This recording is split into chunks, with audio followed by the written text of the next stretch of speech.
संदेश जाना चाहिए कि दूधों के लोग पूरी तरीके से प्रतिबद्ध हैं। मैं आप लोगों के मान सम्मान के लिए, आपके उसी भाव के लिए आया हूं जिससे आप पीड़ित हो, और हम लोग उसका समाधान चाहते हैं।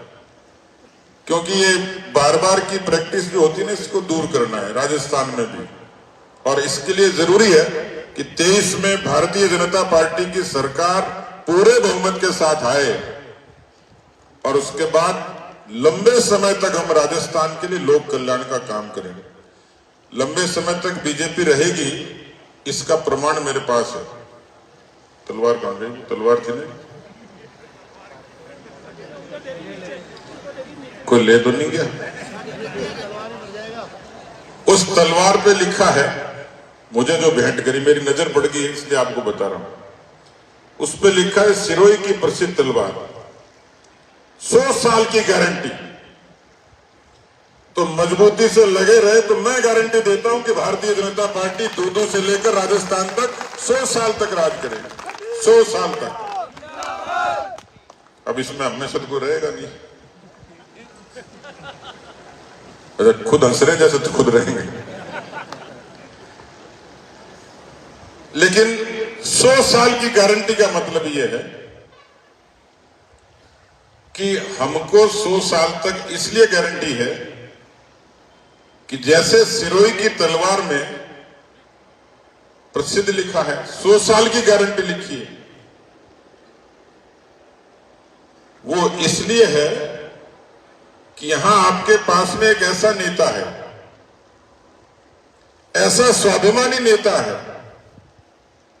जिसने जमीन से उठकर हिंदुस्तान के स्वाभिमान को जगाया है, जिसने आम आदमी की तकलीफ को देखकर उसका समाधान किया है, जिसने हिंदुस्तान के मसलों को समाधान करके हिंदुस्तान के धर्म को, संस्कृति को, अध्यात्म को, इतिहास को, विरासत को ताकत दी, जिसने हिंदुस्तान के किसानों के आंसू पोंछे हैं, जिसने हिंदुस्तान की सेना का मान किया, जिसने तिरंगे का मान किया है, जिसने कोई कौम ऐसी नहीं छोड़ी, और तो और छोड़ो 100 साल की कोरोना की महामारी थी, उससे लड़ने वाला कोई एक योद्धा पूरी दुनिया में था तो उसका नाम नरेंद्र मोदी था।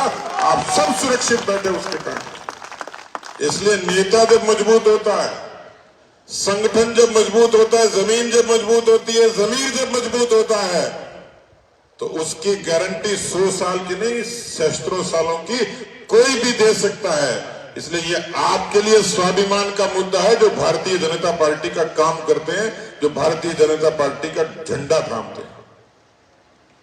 कांग्रेस का लोग नहीं दे सकते, क्योंकि 55 सालों तक लूट और झूठ का ही काम किया। यात्रा निकाल रहे हैं, मुझे पूछा कि यात्रा कैसी चल रही है इनकी? मैंने कहा वैसे ही चल रही है जैसे सर्कस चलता है, खाते हैं, गाते हैं, नाते हैं, बजाते हैं, चले जाते हैं। अभी अभी गुजरी है राहुल गांधी की यात्रा, तो जैसे यात्रा गुजरी वैसे ही मुझे लग रहा है कांग्रेस भी गुजर जाएगी। मैं अभी प्रेस करके आया, अखबार के लोगों से बात कर रहा था। 55 सालों में पाताल से लेकर आकाश तक भ्रष्टाचार। देश में आजादी के बाद सबसे बड़ा संकट था कि देश का नेतृत्व कौन करेगा, देश किस दिशा में जाएगा। लेकिन वहां तो बुनियाद देश के दो टुकड़े करने से हुई। जिन्ना को पाकिस्तान चाहिए था, नेहरू को हिंदुस्तान का राज चाहिए था। और वही नेहरू जी की नीति से शुरुआत होती है कि सबसे पहले सेना का जीप घोटाला किसी के नाम लिखा गया तो नेहरू जी के कांग्रेस पार्टी के नाम लिखा गया, वहां से शुरुआत हुई। और फिर लगातार ही कोयला भी खा गए, टेलीफोन के तार भी खा गए, दवाइयां भी खा गए, कोई चीज छोटी नहीं। पाताल से लेकर आकाश तक भ्रष्टाचार का कोई दोषी है तो कांग्रेस पार्टी है। मैं अखबार के लोगों से बात कर रहा था, जो पिछले दिनों हाईकोर्ट ने एक आदेश दिया था कि और तो और चलो कुछ कर लिया होगा, लेकिन इस नेहरू गांधी खानदान ने दामाद को उपकृत करने का भी काम नहीं छोड़ा। राजस्थान के भोले भाले किसानों की 125 बीघा जमीन बेनामी तरीके से सोनिया गांधी जी के दामाद व रॉबर्ट वाड्रा की नाम कर दी गई। किसी तीसरी पार्टी के जरिए घुमा घूमू के तो पता लगा बेचारी भोली भाली जनता को, जब हाईकोर्ट में रॉबर्ट वाड्रा के वकील ने, उनकी कंपनी के वकील ने पैरवी करने गए कि साहब इस जमीन के घोटाले की जांच को बंद कर देना चाहिए। क्यों कर देना चाहिए, ये कोई तर्क नहीं था, लेकिन उससे वो चोर पकड़े गए जिन्होंने राजस्थान के किसानों की बेशकीमती जमीन पर नीयत खराब करके कब्जा करने का काम किया। इसलिए इस सच्चाई से, हकीकत से रूबरू करने के लिए मैं आप लोगों के बीच में आया हूं। 4 वर्षों से इनकी सरकार है, 1.5 साल तक कोरोना की महामारी रही, राशन में भेद करते रहे, दवाई में भेद करते, पार्टी में, पंथ में, जाति में, सब में राजस्थान के लोगों को मरने के लिए छोड़ दिया। न अस्पतालों की व्यवस्था की, न दवाई की, न वेंटिलेटर की। जो मोदी जी ने दिए वो वेंटिलेटर भी जानबूझ के कबाड़ में डाले। ये तो भला मोदी जी ने समय पर वैक्सीन दे दी राजस्थान के लोगों को, और इसलिए राजस्थान की 8 करोड़ जनता की सुरक्षा हो गई, हिंदुस्तान की 200 करोड़ जनता की रक्षा हो गई, वरना कांग्रेस के भरोसे व्यक्ति का जीवन दांव पर लगा था। आज क्या हालत है राजस्थान की, कौन है उसका दोषी? 8.5 लाख मुकदमे हमने तो नहीं सुने कभी। ये केवल देश का आंकड़ा नहीं, दुनिया का आंकड़ा है। कोई ऐसा प्रदेश नहीं जिसमें 8.5 लाख मुकदमे हो, 17 बलात्कार होते हो, 7 हत्याएं रोज होती है। क्या आप ऐसी सरकार को बर्दाश्त करोगे? जहां ये कहा गया किसानों के लिए कि 10 तक गिनती गिनेंगे, और 10 तक गिनती गिनेंगे, 10 दिन में किसानों का पूरा कर्जा माफ कर देंगे। आप हाथ खड़े करके बताना कि दूधू के किसान भाइयों का कर्जा माफ हुआ है क्या? जिनका नहीं हुआ हाथ खड़े करो। मुझे तो भरोसा था कि यहां तो हो ही क्या होगा। तो जिन लोगों ने किसानों के साथ ठगी की, उस वादा खिलाफी का बदला लोगे कि नहीं लोगे? आप मुझे ये बताइए कि जब कोई नौजवान आत्महत्या करता है, कोई किसान आत्महत्या करता है, तो आपकी दूधू के किसान की, नौजवान की आत्मा नहीं रोती क्या? मैंने विधानसभा में सवाल लगाया कि कर्जे के कारण कितने किसानों की जमीनें नीलाम हो गई। सरकार ने मुझे जवाब दिया कि 18,000 किसानों की जमीनें नीलाम हो गई। तो क्या आप जमीनों को नीलाम कराने वाले, किसानों की जमीनों को नीलाम कराने वाले लोगों को बर्दाश्त करोगे? जब कोई नौजवान आत्महत्या करता है तो आपकी आत्मा रोती होगी। इस राजस्थान की धरती पर हिंदुस्तान की सबसे ज्यादा बेरोजगारी है, 30% बेरोजगारी।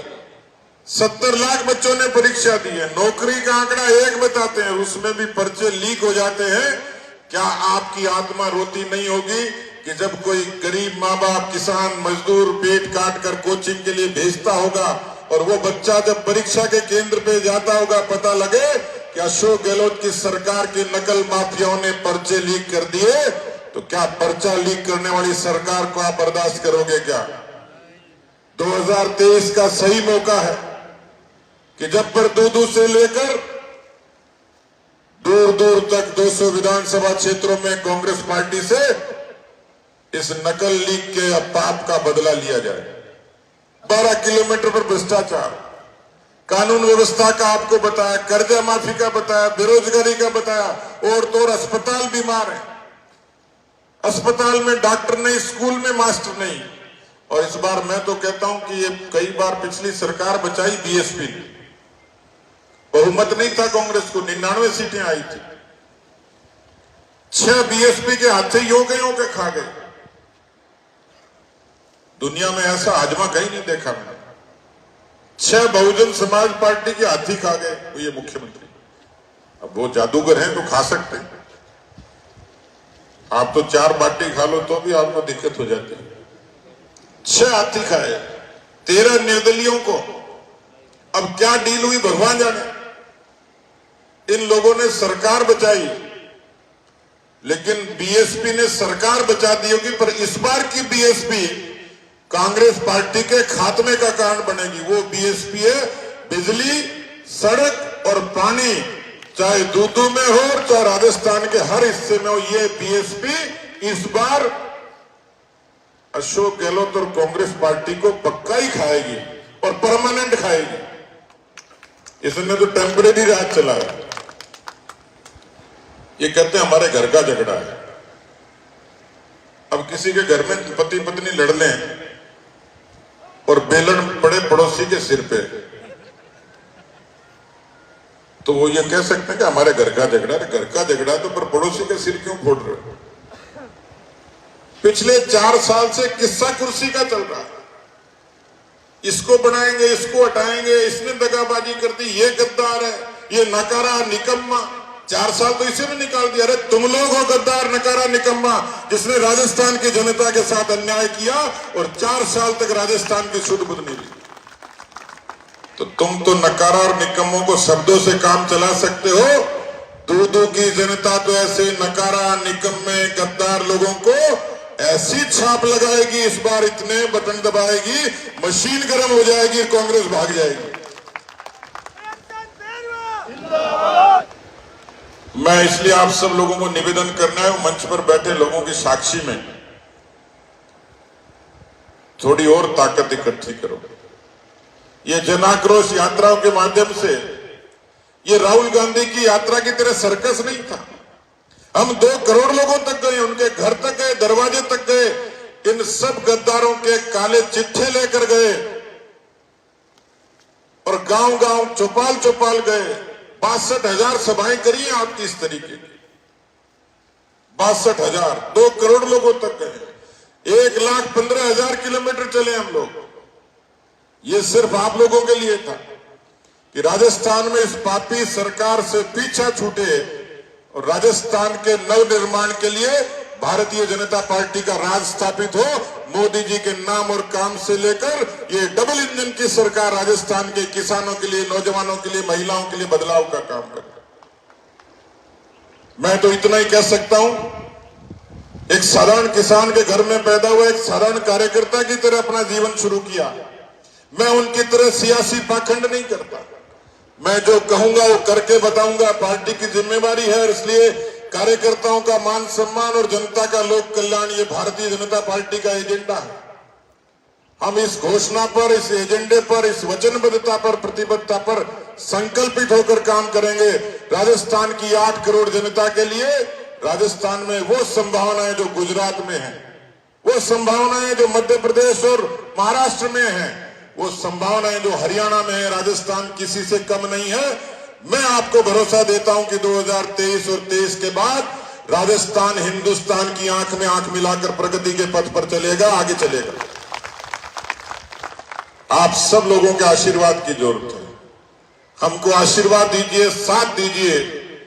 हम आपकी साख के लिए काम करेंगे। आप सब लोगों ने मेरे जैसे कार्यकर्ता कर हमारे तमाम नेताओं का आपने अभिनंदन किया, स्वागत किया। मैं सभी लोगों का हृदय से आभार व्यक्त करता हूं। जय हिंद, जय भारत।